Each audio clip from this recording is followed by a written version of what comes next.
Welcome back to the People We Meet podcast with Antonio and Mandy Martin. So you'll notice today we're in a little bit different clothes. We have just gotten back from a medical mission trip in Liberia, West Africa. So we want to tell you guys about the trip today and all the wonderful things God did on this trip. So we left on October 16th and flew from Atlanta to Chicago, and then from Chicago to Brussels to Sierra Leone to Liberia. And 28 hours going and a little bit less coming back, but it was really uneventful trip going over. So again, it's on the west coast of Africa, right below Sierra Leone. So the trip going there was fine. We got to the airport good. Each of us had one carry-on that we could put our personal items in, and then our two checked bags. We each had two checked bags that were filled with medical supplies. So just doing that was a bit of a change for some of us. Well, it was a challenge for me because when I go places, I like to make sure I've got extra, always extra. And so his backpack, weighed 20 pounds? Yeah. He kept saying, my back hurts. But I was prepared, and I got everything there I needed, and so it was... So by the time we all get to the airport, we have tons and tons of luggage, and so we thought everything was going fine, and then we ran into this gentleman. And that's as we're getting ready to walk out the airport, and basically he's saying, no, you can't leave yet. You don't have all your... paperwork. And so it's just like, we know we have all our paperwork because Dr. Bob, he's been on many missions, and they're in Liberia just last year. And so, to make a long story short, he wanted a bribe. And when we realized he wasn't going to let us go, Dr. Bob came over and said, hey, we need to pray because he's holding us up, and he's saying that he may hold everything until Tuesday. And so that would have messed up the whole trip. So we began to pray and just asking God to give us favor. And about 5 to 7 minutes after that, Dr. Bob came back and said, hey, he said, go, just go. And we got our bags and took off. And it was a miracle because we didn't have to give him a bribe or, any type of money to go through, which we were prepared and had everything, but that's just the way some countries do. Some third world countries work. Yes. So we're going to go through pictures of all the team. Kind of lost count because we came from many different areas to all get to Liberia. But going before the rest of the team were these 5 wonderful ladies, very experienced in medical mission trips. So they went a few days before to Buchanan, which was the small town that we were going to eventually get to set up both of the clinics that we were going to work at. So we had 2 different churches that we were going to set up as clinics. So they went ahead with a lot of supplies, coordinated a lot of things. So and that gave us a chance to do some shopping and different things like that while they were preparing, and so it was, thank God. So this is some of the team coming from California.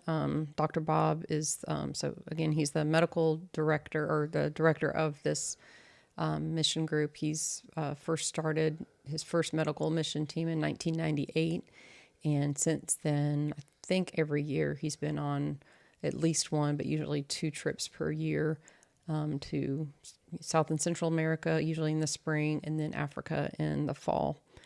So he's there in the blue vest, but this is the group from California, and then one of the girls is actually from Texas, and we met up with them in Chicago. This is a family from North Carolina that met up with us. And we became real tight. That was my football buddy. Even though he was a Michigan fan, I'm a Georgia fan. So, of course, Antonio's wearing a Georgia shirt on the day we arrive, and so they just all of a sudden... Oh, I think he had a Michigan sweatshirt on, too. He did. So we were able to talk football. And then Dr. Sharo and Robin, his wife, are also from Southern California, but they met us in Brussels. He's a heart surgeon. And then that's Dr. Debbie in the green and Mary on the right. And then Jack and Emma, father-daughter from another church in California. He's a pastor in California. And this is a doctor from Sierra Leone that came down to meet us. And this is a physician assistant from Liberia. So he lives in Monrovia and helped us the whole week, took a whole week off of work to come down to Buchanan to help.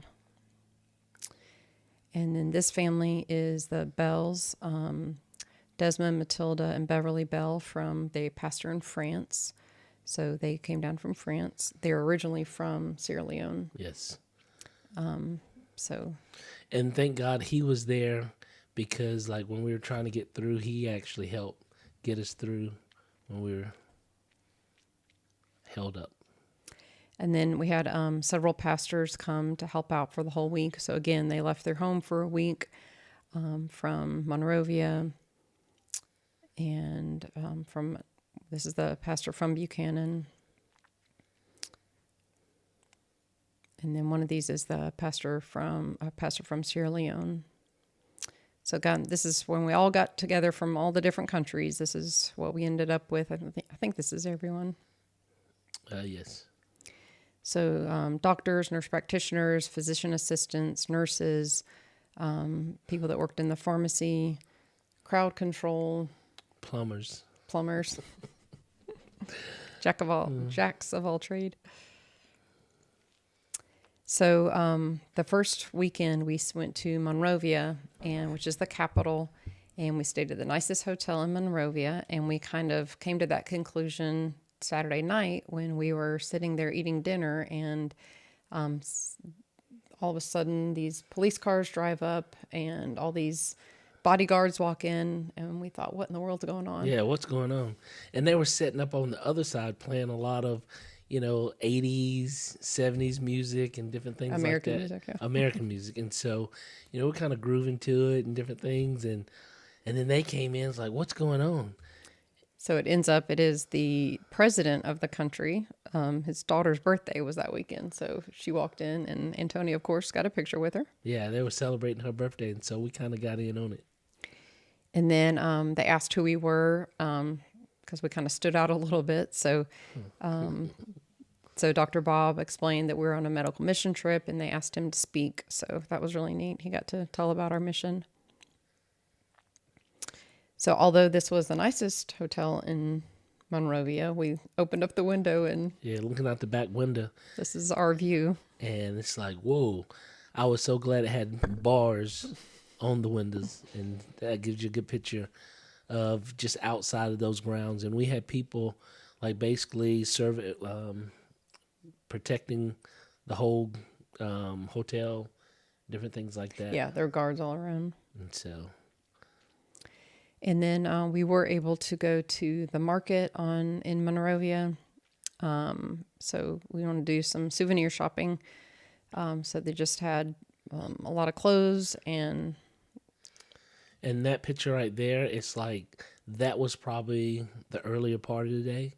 And when we got ready to leave, it was basically like walking. I mean, like it was very, very, very crowded. And so... And then the main mode of transportation are these motorbikes, and we thought that was a cute one. And they were coming out of the rainy season, so you had a lot of them with umbrellas over it, and then I guess I don't know if you pay per person or per weight. So. Now I don't know if that's a big bike or a small bike. Yeah. Is that bike bigger or smaller?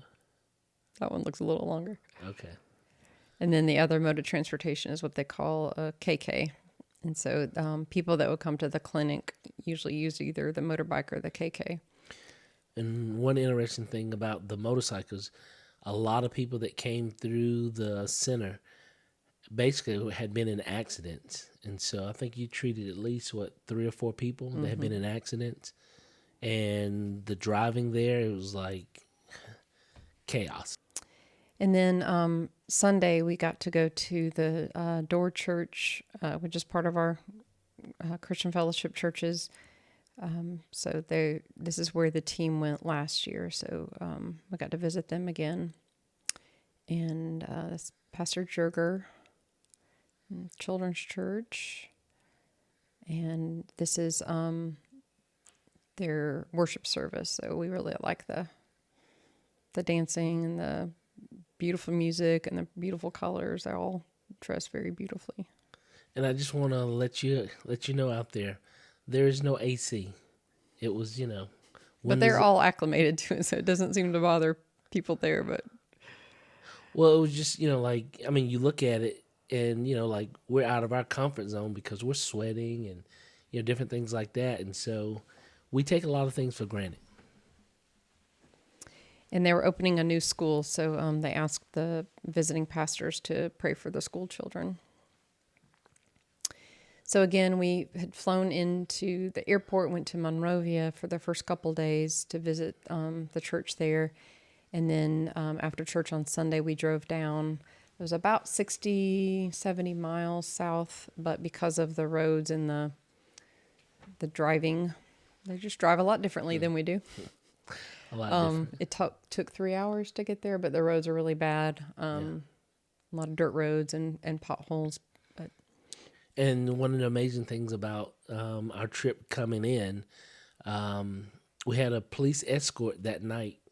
And so it made the trip a lot shorter that night. But then when we were going to Monrovia or Buchanan that next day, just made it a lot longer because we didn't have a police escort. So in Buchanan is where we had the clinics. And again, there's doctors, nurses, and a lot of support people doing pharmacy and crowd control. There were so many of us that wanted to go on the trip that the original location, which is the Door Church, was not going to be big enough. So they were able to find another church in the area, the New Testament Baptist Church, that had a second location. So this is the first location. This is the Door. And this is just, the church was in a neighborhood, so this is just kind of the surrounding area. And the pastor and his wife live right there on the grounds. And the homes, the church, didn't have running water, so you had wells, on the property and different things like that to where you'd pull water from the well and bring it inside and everything. And then no electricity, so they do have generators that we were able to use, and they very kind. They put fans up for us and, of course, some lighting. And then this is the New Testament Baptist Church that Antonio and I were at. This is a little bit further away, or this is closer to the downtown area, so that's kind of right in the middle of the market.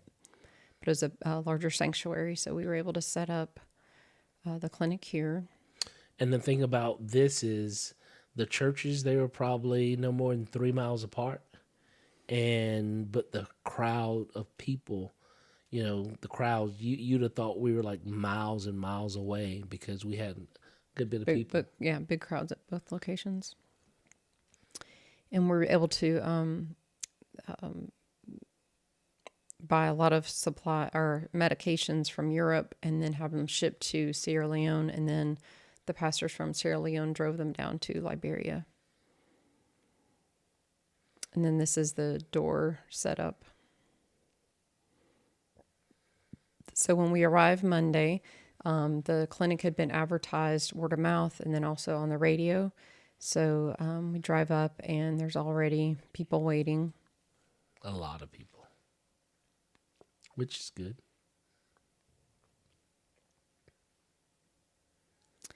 And these are just some of the pictures of some of the patients we saw. So it's Dr. Bob. And even though the official language of Liberia is English, there's a lot of dialects and a lot of accents that we couldn't quite understand. So just to speed things up a little bit, each provider had a translator. So the young lady in the green shirt is the translator.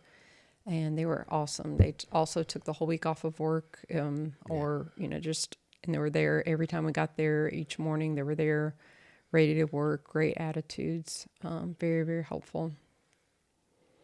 Some of the treatments.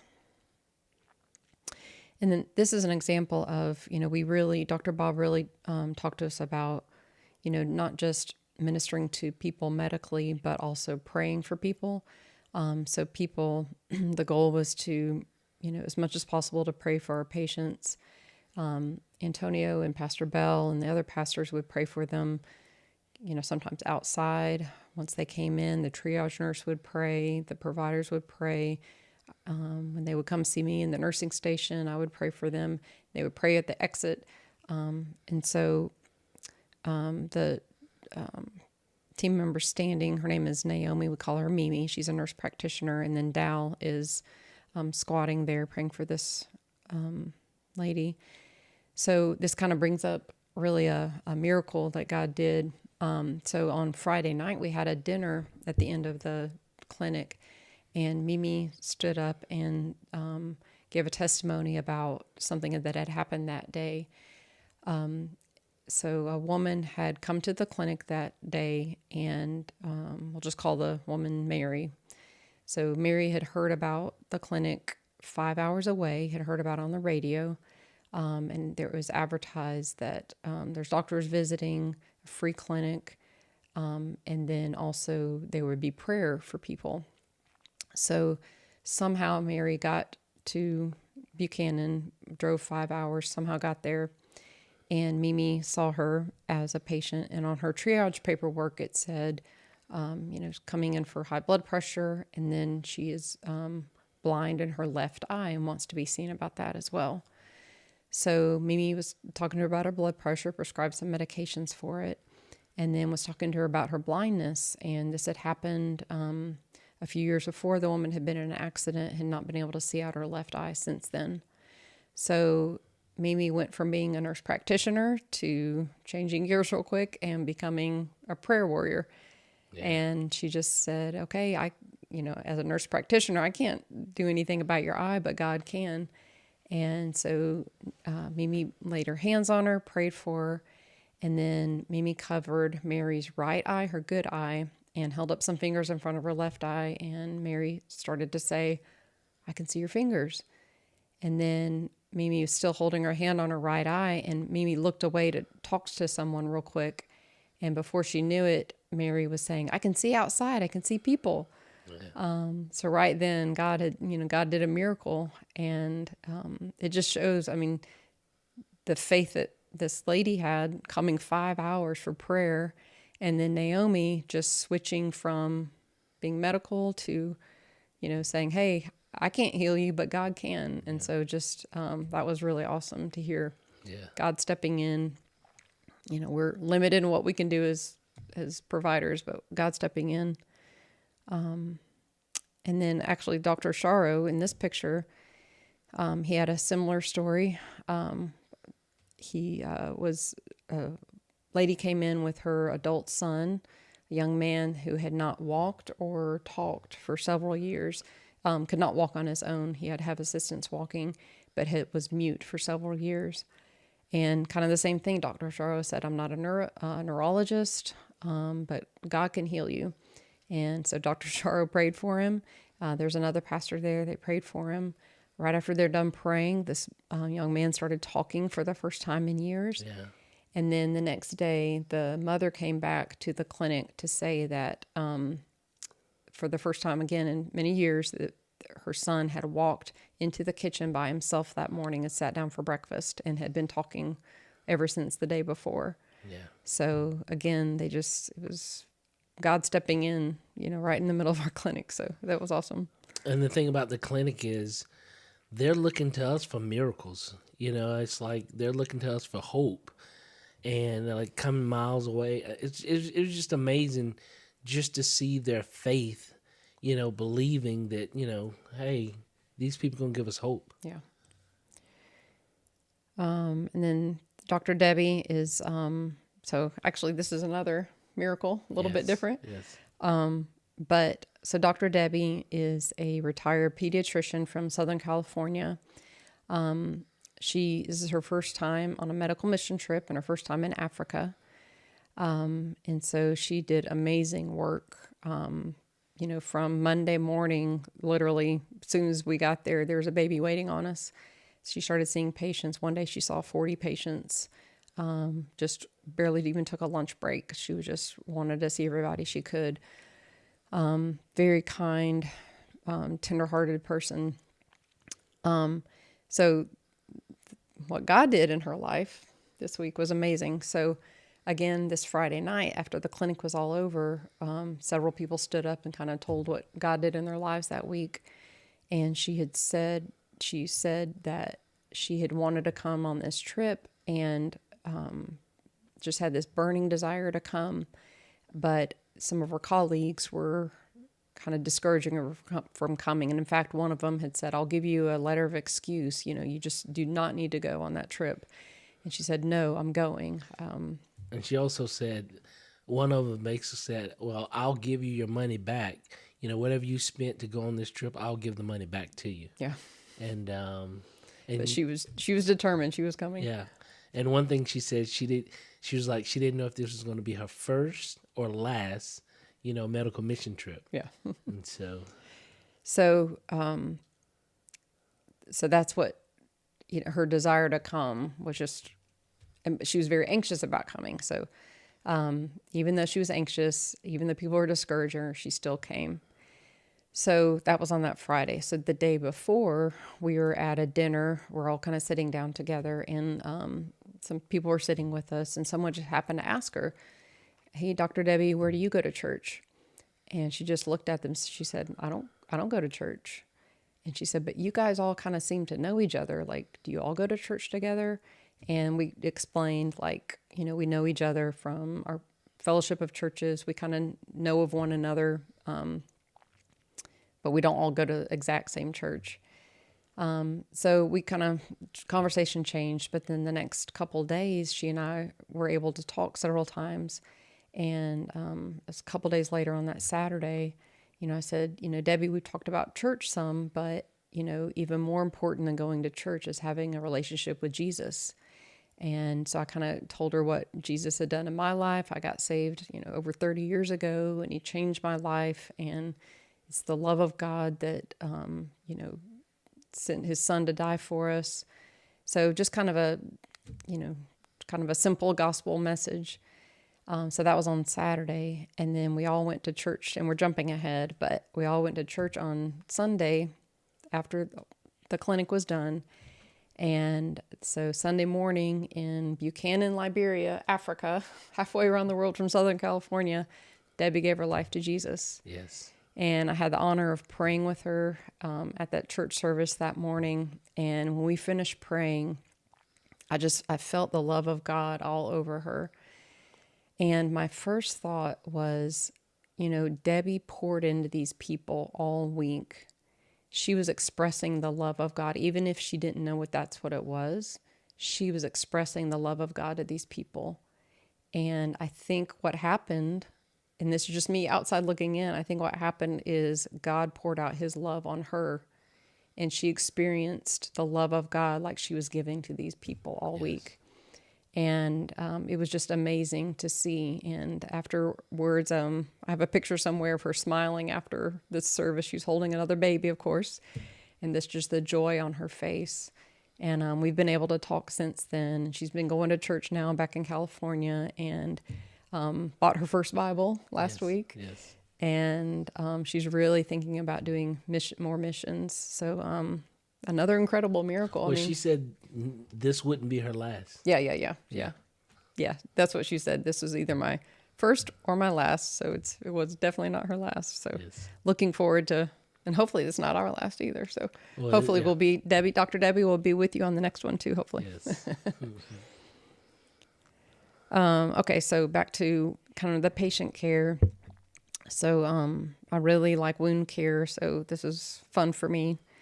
The good thing about, there was a lot of wound supplies donated. So I was able to do wound care and then also give people supplies and medicines to go home with. There's no free health care in Liberia. Everything they have to pay for. So sometimes it's very hard for people to afford wound care supplies or dressings, or keeping things the dressing clean, or the wound clean. So that was really nice. I had a lot of supplies I could give people. And then this little boy had malaria, had a really high fever, but we had malaria medication there to give him. So that was good.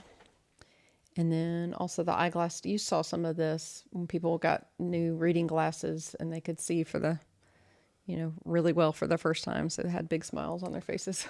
Yeah, you could tell when they could see. It was just like this big smile on their faces. And Michael is like, I want you to get a video of when they realize, these are the glasses they want. And I'm like, he was like, you'll know. And all of a sudden, this big grin, like, I can see it, So it was awesome. And then, again, we had the pharmacy. So people working in the pharmacy all the time, that was very busy because there's, basically 4 providers prescribing medicines all day long. And then again, this is the physician assistant from Monrovia. He was trained in Monrovia in one of our churches there at the door. Again, he just volunteered his time to come down and help out. So this is one of the most important jobs at the whole clinic was the doorman. So as we're having fun inside the clinic, just treating people, Antonio and Pastor Bell and some of the other pastors were doing some, I hate to call it crowd control, but basically it was crowd control. Yeah. Well, like once after Tuesday, people were like staying all day, and some of them didn't get in Monday, some of them didn't get in Tuesday. And so by Wednesday, Thursday, people were really getting like really rowdy, and basically it's like, I want to get in. And people were doing all kind of things to get in, like just seeing people, like doing, just acting or drama, and like people were getting tickets from I don't know where, but you can see the crowd right there, to where it was really intense, and there was times where we would go through the crowd and try to find people that really had emergency situations, and just being able to go through the crowd and actually, mingle with people and starting to get to know people as they came in, and it was, and we actually prayed with a lot of people outside as well. And this is one of the men that they prayed with, so he ended up coming to church that night. And he had a real bad attitude, like when he first came, because he was like, "I want to get in," and Pastor Bell told him, "No, just wait. We'll help you," because he had some issues with his liver, and they were telling him just to wait, and he got really upset and somewhat almost caused a scene, and they really like dealt with him, and he come down and apologized, him and his mom, and that was a picture of when he got saved. He got saved that night at revival. We were having revival every night, Monday, Tuesday, Wednesday at both locations. So it was really good. Had a really good crowd. And you can see one of the Muslims came through, and so we had Muslims come through. We had all kind of people come through. People with AIDS, malaria, little leprosy. And when I heard leprosy, I kind of, it's like, man, this is real. And so our clinic was very crowded. You saw that video was from Tuesday, and then the other clinic, the door was also crowded as well. People, even in the rain, they were coming out.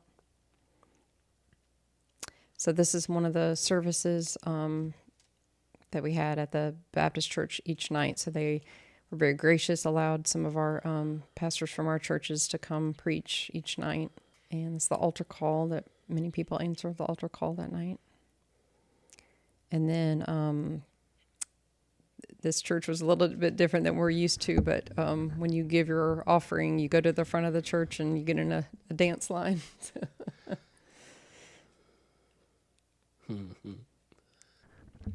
And then this man Antonio met, he was praying for people at the back doors. They were exiting, but he has a really powerful testimony.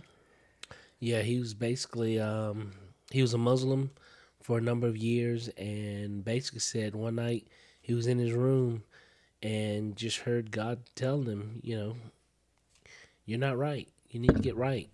And he wound up giving his life to Christ, pray to prayer, and gave his life to Christ, and began to search, and actually found this church where the pastor of this church used to be a Muslim as well.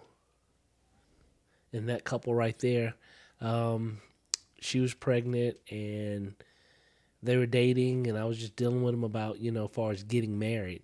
And that's a major issue there where, people just having babies and sleeping around, different things like that. And just really dealt with them to get married and do it God's way, and actually pray with them that day to receive Christ. So these are just other pictures of people that came through the clinic. It's my little friend. We got to see each other every day at church. And then there's these two very good Liberian nurses that worked with us. And unfortunately, they one of them, the clinic she was working at didn't have any more funding. So basically, she's been volunteering her time working in this clinic. And I think that it seems like that happens more often than not, that they, sometimes they won't have the money to pay nurses. So they just kind of have to volunteer their time until another job comes through. But they were excellent nurses. We all worked together really well. And then the man in the picture is the pastor of the Baptist church.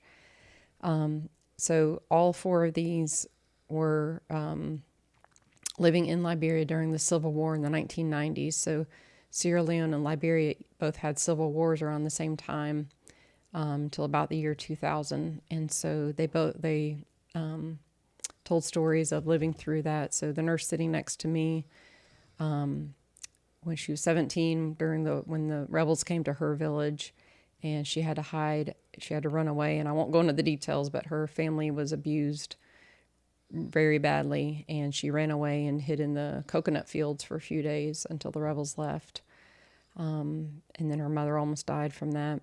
And then the pastor had one of his sermons, he was talking about how he was filled with worms. So it's pretty gross, but he had worms in his stomach, and at night he would feel them moving around. And he got so bad that they started coming up through his esophagus. And so one night he, prayed, just asked God to take these away to heal him, or he had been praying. And one night said he was asleep and had a vision or a dream. And in the dream, a doctor and a nurse came to him and said, "Open your mouth." And in the dream, they put something in his mouth. And then the next morning he woke up and the worms were completely gone. And that happened. He had malaria. God healed him of malaria. And then he'd had asthma since he was a child. And as he was running away from the rebels, the asthma would hit him so hard that he would have to stop running. So he prayed again. He asked God, "Please heal me. I have to survive." And God healed him. He said this powerful warmth and kind of like a flash of lightning went through him, and God healed him completely. Never had it again since then. So that was very powerful. He's, I think, 70 years old now, and he slept at the church every night to guard everything, so nobody would come in. He and some other men, but I think he slept on the floor every night. Well, just a lot of things we take for granted. Just when you talk about the war and, just everything that broke out back then, people had some very bad experiences. And I guess one of the amazing things that Pastor Bell was telling me about, the suicide rate there is like very, very low, to where people, they don't really commit suicide. And yeah, depression is kind of unheard of. Yeah, and I mean all the horrible things that they've gone through, and just how poor, it is there. It's just like, I mean, the joy, and I mean, just meeting a lot of these people, you never know that they're living, living. They've been through some really hard times, but and that was it. The joy in the church service. That's when they were so joyful, when they're singing and dancing and just worshiping God every night. That's when the joy really came through. So this is at the Buchanan, or the New Testament Baptist Church. They had a school there as well. So this is how they got water every day, and they would get water for us from the well. And then this little girl is probably 10 or 12 years old, but Antonio got to talk to her some and said she had this Yeah, that was my really good friend. attitude. And they had 2 wells on the property. And so at this point, this was like later in the day as we were getting ready to leave, or I think we were getting ready for service that night. And here she is, pulling water from the well, or the secondary well. And I just had to get this because we complain about a lot. She's filling up the bucket there, getting water, drawing it. And then there's another video to where she was actually, once she put all the water in there, she started washing dishes. And so it's just like, yeah, we complain about putting it in, the washer. We complain about loading the washer, different things like that. But here it is. She's not only having to draw it, but then, wash it and different things like that. I think this was on Wednesday. I think this was Wednesday. So each day the crowd's, getting bigger outside. People, and this is when we get to the clinic each morning, people waiting outside. Yeah. And so I'm walking through the crowd there, and you can see, go back, and you can just see the amount of people.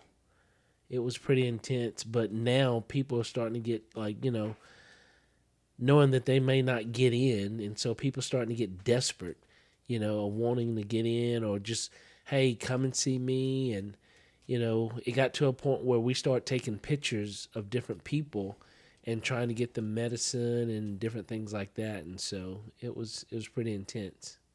And this is probably one of the highlights for me is I was able to give my testimony and then pray with a number of people right there on the spot. And so that was pretty exciting just to see God move. And like I said, I was out, just with the people, and, at times where people would be frowning, and it's just like, you're not doing a good job. We want to get in. And so it was like, so you're telling me we're doing a bad job? And then someone next to him was like, no, you're doing a good job. And so, just bring some humor. And, by the end of the conversation, they'd be smiling, and we'd had a good time. And I'd try to get a lot of the women, as far as vitamins and, some of the babies, vitamins for the babies. And you'd think I'd given them, $1,000 just giving them vitamins. And so, again, we were at the Baptist church, and then at the door as well, they had big crowds, and the pastor there was able to preach while people were waiting. So that was really neat. And that was a highlight there, just seeing, all the people praying and, accepting Jesus Christ in their life. And, even though we were there to help, far as medical and, try to treat people, but our number one goal was to give them Jesus, because at the end of the day, there's only so much we could do far as physically, but, just even challenge a lot of the people there to, really cry out to God, because at the end of the day, that's the only one that can really heal us or change us, and just giving personal testimonies of how God has worked in our lives. And so it just brought us closer to the crowd and the people, just giving our personal testimonies and different things like that. And then these are just some pictures of, so again, as it's getting later in the week, Antonio would go out, and the mothers would ask them to take pictures of the babies and show the doctors so they could try to get in. And so some of the people saw me, like this baby here. I took a picture of this baby and took it back in, and was able to get this baby some cream and different things like that to kind of help heal the rash. And so then people were treating me like I'm the main guy. And I'm like, no, I'm the little man. There's the big man over there. You need to talk to him. But people are just grabbing on you and just really getting desperate. And so it was a challenge, because, you think about Jesus going through the crowds and villages, and basically said, he was filled with compassion, because when he looked out in the crowd, they were, weary and scattered without a shepherd. And so you begin to, it was like the Bible coming, it was like real, being put in that situation to where people had real problems, real issues. And it just, man, you could just feel what Jesus felt, where people they were desperate with no hope, and, just giving them the good news of the gospel. Yeah, the other scriptures, just about caring for the sick, feeding the poor. I know in America we have poverty, we have, people are sick, but it's like it's different there. It's a type of poverty that we don't have here. Yeah. And so those scriptures really did kind of come to life and had a new meaning about caring for the poor. So it's like, wow, this is what God means. These are really the least among us, and those are sometimes forgotten about. So the scriptures did really come alive. In this one picture here, the group of the women, God dealt with me to go back. Like I talked to them, and basically they were getting upset, and I'm like, "Hey, we're going to get you in when we can." And they were getting upset, and I was like, just gave them a testimony of my daughter, how God, has, worked miracles in her life. And I went back inside, and God was like, you need to go back out and challenge them to give their lives to Christ. And so I went back out, began to talk to them, and basically led them into a sinner's prayer. I think maybe 17 to 20 people, prayed the sinner's prayer, and you can see them there smiling, after we had prayed. And the wonderful thing is, a lot of them were able to get in, later. So it was really good just to introduce people to Christ, and helping them come into that relationship with God. So this is kind of towards the end of the week. And then again, just the crowds are big each day. Even when it's raining, people still come out. And you can see here with the rain did not slow people down. They were getting there, and they would stay all day. And so this is just a man that we treated and kind of outside. And then he came back the next day, and Antonio was able to pray with him. And he actually was like, "Hey, just can you see me?" And was like, we were basically closing up, and saw him, and he was really thankful. Came back the next day, and we had a long conversation. He prayed and gave his life to Christ. And those young men there, they actually were just telling me things they wanted to be, and one wanted to be a preacher, one wanted to be a police officer, different things, and wind up leading them to Christ as well. And so each morning we had a devotion and songs, and that was really good. It just helped keep our focus on what our mission was there. It's just to minister to, show the love of Jesus to everybody we came in contact with. One of the mornings, Pastor Bell usually led the devotions, and he said, Jesus didn't come to fix problems. He came to embrace people. And that really helped me, because being there, all the problems could be overwhelming. Like, what are we doing here? Like, it's a drop in the bucket. But it was really good that he said that, because it's easy just to look at the poverty and think, there's no way we can fix this. But that's what we weren't called there to fix the poverty. We were just called to minister to the people that God brought us. And who knows what will happen. But it was very encouraging every morning to have that focus. And then the last day we went to the medical director, is in the yellow shirt. He invited us to the local hospital and just to give us a tour. And we brought the extra supplies that we had and donated to the hospital. It's the ICU for the babies, the NICU. It's the women's clinic, emergency department. So, they're doing the best they can. They're limited in their finances and resources in Monrovia. They don't have a lot of relationships with other countries around them, so they just have very, very little. They're doing, the best they can, but it's just, a very third world hospital, very limited technology, ultrasound machines. They don't have the technology, of course, that we have here, limited in medications. And then, like I said earlier, there's no free health care. So everything, they had a kind of handwritten sign on the wall, how much, a regular natural birth costs, how much does a cesarean birth cost? I mean, and you go there and you have to pay for that. But the director also told us so that's the only hospital for this county. They don't have states in Liberia, they just have counties. And this county had 320,000 people. So this one hospital in this whole county and only 6 doctors for 320,000 people. So this is, the Friday of the clinic. And we thought, oh, okay, that's why so many people are coming to this clinic, because there's just very little healthcare access. And I mean, like, even one of the things, like, a lot of people came on one day and their babies were being seen. A lot of them couldn't afford to come back the next day. And so we were even giving people money to get a cab or to get a motorbike, to come back the next day or the next couple of days, just so they could see if there was any improvement.